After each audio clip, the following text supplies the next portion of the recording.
मुंबई में हो रही मानसूनी बारिश मुंबई के लोगों की सिर्फ परेशानियां ही नहीं बढ़ा रही, बल्कि ये बारिश अब हादसों की वजह भी बन रही है। बारिश के चलते मुंबई में कई जगह हादसों की खबरें हैं। मैनहोल में गिरने से एक बुजुर्ग की जान चली गई। मुंबई में हो रही बारिश कई जिंदगियों को भी खतरे में डाल रही है। इस आसमानी आफत के बीच लापरवाही जान पर भारी पड़ रही है। कहीं खुले मैनहोल खतरा बन रहे हैं तो कहीं लापरवाही का करंट दौड़ रहा है। मुंबई के साकिनाका में एक खुले मैनहोल में गिरने से 60 साल के बुजुर्ग की मौत हो गई।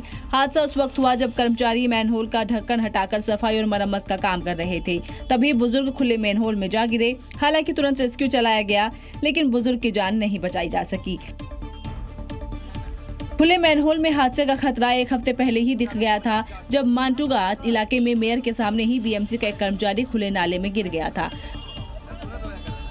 अब नवी मुंबई में लापरवाही से हुई इस हादसे को देखिए, जहां बारिश के पानी में करंट दौड़ गया, जिसकी चपेट में 2 युवतियां आ गई। इसके अलावा भारी बारिश के चलते मुंबई के कई इलाकों में पेड़ गिरने से हादसे हुए। पेड़ गिरने से कई गाड़ियां चकनाचूर हो गई। उत्तर प्रदेश में कानून तोड़ने वालों से पुलिस सख्ती से निपट रही है। बदायूं में पुलिस ने एक कुख्यात डकैत को एनकाउंटर में ढेर कर दिया है, जिस पर कई शहरों में 10 से ज्यादा केस दर्ज किए गए थे।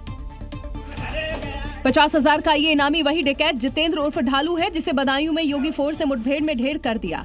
ये कुख्यात डकैत पुलिस की हिट लिस्ट में था। पुलिस ने इसके घर सरेंडर करने को कहा, लेकिन इसने पुलिस पर फायरिंग शुरू कर दी। योगी फोर्स ने इसको ऐसा जवाब दिया कि इसका यमलोक का टिकट कट गया। अपने बचाव हेतु फायर में उस व्यक्ति को गोली लगी और हमारी टीम के भी 2 लोगों को, एक कांस्टेबल और एक सब इंस्पेक्टर को भी गोली लगी है।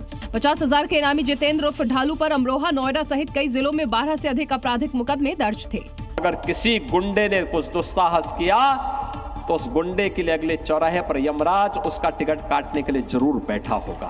कुछ ऐसा ही बुलेट इलाज अलीगढ़, कौशाम्बी और गाजियाबाद में बदमाशों को दिया गया। अलीगढ़ में रेप आरोपी तो कौशाम्बी में ज्वेलर्स पर फायरिंग करने वाले बदमाश और गाजियाबाद में एक लुटेरे का हाफ एनकाउंटर किया गया।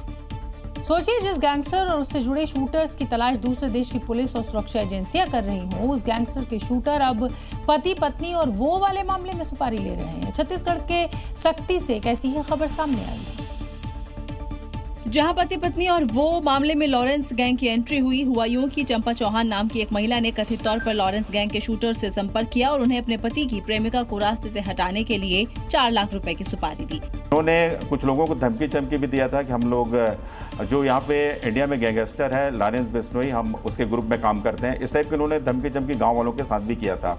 इसके बाद बदमाशों ने उस लड़की की हत्या कर दी और अलग अलग राज्यों में जाकर छिप गए। जांच के बाद पुलिस ने 9 आरोपियों को पकड़ लिया। वहीं आरोपियों के पास से कैश और हथियार भी बरामद किया गया। दरअसल आरोपी महिला अपने पति की गर्लफ्रेंड से परेशान थी। उसको मारने के लिए लॉरेंस गैंग के सदस्यों को सुपारी देकर उसकी हत्या करवा दी।